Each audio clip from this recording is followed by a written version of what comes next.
Lu tahu nggak, dulu Jepang pernah punya penguasa yang sejak lahir dianggap makhluk suci, keturunan langsung Dewi Matahari Amaterasu, simbol tak tersentuh negara. Tapi perang, bom nuklir dan politik dunia memaksa dia turun dari status ilahi dan mengakui dirinya cuma manusia biasa. Namanya Hirohito, orang yang hidupnya jadi saksi perubahan. Jepang dari kekaisaran feodal fanatik menjadi negara demokrasi modern. Hirohito lahir 29 April 1901 sebagai cucu Kaisar Meiji yang mengubah Jepang jadi modern. Tapi masa kecil Hirohito justru jauh dari modern. Dia dipisahkan dari ibunya, dibesarkan oleh pengasuh istana, dan sejak kecil dilatih menjadi simbol suci, bukan anak. Dia tidak boleh menunjukkan emosi, tidak boleh dekat dengan rakyat, dan tumbuh dalam lingkungan steril yang penuh ritual kuno. Ironisnya, dia lebih tertarik pada biologi laut, mikroskop, dan sains ketimbang pedang atau militerisme yang nanti melekat ke namanya. Saat remaja, tahun 1921, dia dikirim melakukan tur Eropa, pengalaman yang membongkar seluruh worldview-nya. Dia melihat Inggris yang modern, Prancis yang demokratis, negara-negara barat yang maju. Dia sadar Jepang harus berubah, tapi justru saat itulah militer Jepang sedang naik daun, makin agresif, makin radikal. Ketika dia pulang, Jepang bukan negara beradab Eropa yang dia lihat. Jepang sedang memanas, penuh kudeta kecil, pembunuhan politik, dan militer yang haus perang. Dia naik takhta tahun 1926 sebagai Kaisar Showa. Secara teori dia penguasa tertinggi, tapi secara praktik dia duduk di singgasana yang dikelilingi jenderal-jenderal fanatik yang percaya Jepang takdirnya menguasai Asia. Jepang menyerbu Manchuria 1931, melancarkan invasi besar-besaran ke Cina 1937, dan militer kadang bergerak tanpa izin resmi.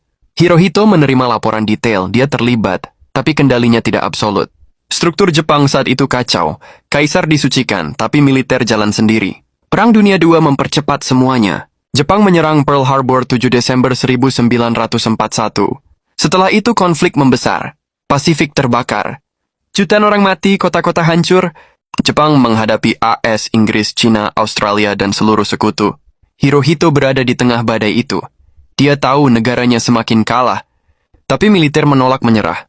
Bahkan ketika Tokyo diratakan, ketika 67 kota dibom habis-habisan, ketika rakyat kelaparan, para jenderal tetap ingin perang sampai orang terakhir.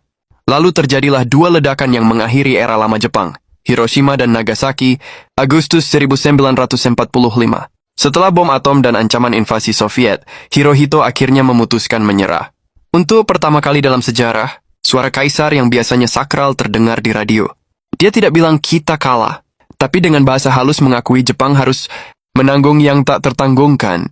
Itu pidato yang mengubah arah sejarah. Bahkan setelah rekaman pidato penyerahan dibuat, ada satu rintangan terakhir. Upaya kudeta dari perwira militer garis keras, insiden Kyujo. Mereka berusaha menyerbu istana dan menghancurkan rekaman pidato Kaisar agar penyerahan itu tidak bisa disiarkan. Beruntung, upaya itu digagalkan. Tapi ironisnya, Kaisar harus melindungi rekaman suaranya sendiri agar negaranya bisa berdamai. Lalu datang plot twist terbesar. Jenderal Douglas MacArthur memutuskan untuk menjaga stabilitas Jepang, Kaisar harus tetap hidup, tapi status dewanya harus dihapus. Maka Hirohito muncul dalam Ningen Sengen Deklarasi Kemanusiaan tahun 1946. Ini pertama kalinya dalam 2000 tahun seorang kaisar Jepang mengatakan, "Aku bukan dewa." Sejarah Jepang berguncang. Mitos runtuh dalam satu kalimat. Setelah melepaskan status dewa, Hirohito melakukan hal yang belum pernah dilakukan kaisar manapun. Dia keluar dari istana dan mengunjungi rakyatnya di kota-kota yang hancur. Dia berjalan di tengah reruntuhan, berbicara dengan orang-orang dan membungkuk. Pria yang dulu tidak boleh disentuh, kini berdiri di tengah rakyatnya sebagai simbol kesabaran nasional. Setelah itu, Hirohito hidup sebagai simbol negara demokratis. Tidak punya kekuasaan politik, hanya peran upacara. Ironinya, ketika dia kehilangan kekuasaan, barulah dia bisa menjadi dirinya sendiri. Akademisi, peneliti biologi laut, penulis jurnal ilmiah, dan ilmuwan amatir yang disegani. Jepang di bawah masa pemerintahannya berubah total. Dari kekaisaran militer menjadi kekuatan ekonomi modern. Hirohito wafat 7 Januari 1989, mengakhiri era Showa. Era terpanjang dalam sejarah Jepang modern. Warisannya rumit. Dia pemimpin yang lahir sebagai dewa, memimpin negara dalam perang brutal, lalu menjadi simbol transformasi menuju demokrasi dan modernitas.